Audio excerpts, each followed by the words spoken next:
So first, we need to unfreeze the henna bars. I made my own double boiler by adding water to a small saucepan. Once the water began to boil, I placed a bowl on top of the saucepan and added my 3 small bars of henna.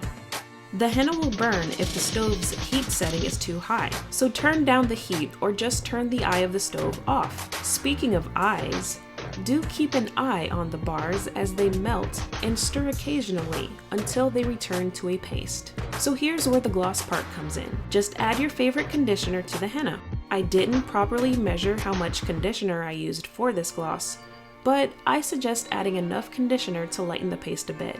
In part 1, I shared with you how to make henna for a future use. My henna concoction has been updated since then, so let me know if you'd like to see that. In my opinion, henna gloss is like an introduction to using henna and other Ayurvedic herbs.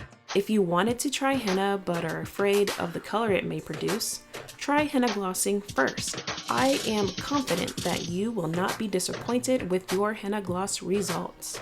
In fact, you might not even notice a color change if you have darker hair. I know I didn't notice a change at first until the sun hit my hair for the first time. I was like, whoa. Where did that come from? Anyway, I tried to provide you with a henna recipe that would enhance your conditioner since henna will dry your hair out. Just like applying regular henna paste, henna gloss should be applied to clean hair as well, so wash your hair first. Here I am using my handy dandy scalp massager, which was like 15 bucks when I bought it that year, and I also stopped using it. Oh well. Now it's time to apply the henna gloss. Make sure you cover every hair strand and be careful not to drop it. Oh, fail! Fail. Is it not supposed to do that? No!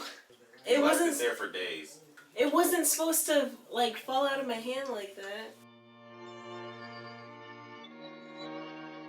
So, I applied the henna in the shower, but be careful because this stuff will stain your tub. It's a dye. Luckily, that earlier henna gloss that fell landed on the towel. Since this is a henna gloss, which is supposed to act as a conditioner, I could see why one would want to apply this in the shower.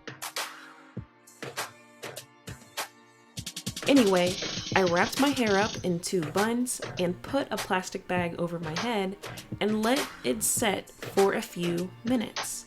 I think about 30. Once time is up, I'll rinse my hair out thoroughly. Next, I'm going in with Shea Moisture 10-in-1 Step Renewal. Since we did add henna to this conditioner, I suggest that you also deep condition your hair after applying henna gloss as well, because a regular henna application will dry out your hair. So always deep condition just to be safe. I'll let that sit for another 30 to 45 minutes. After the time has passed, I'll wash my hair out and begin to style it. So here's a chance for you to see how I used to do my wash and goes. I started with leave-in conditioner. I think it was can 2 at the time. And then I would apply coconut oil and detangle my hair. Then apply Eco Styler gel, which I think it was the orange packaging. And detangle my hair once again to make sure the gel was evenly distributed. Next, I'll let my hair air dry and I guess that's it. Thanks for watching. If you enjoyed this video, let me know down below. Until next time.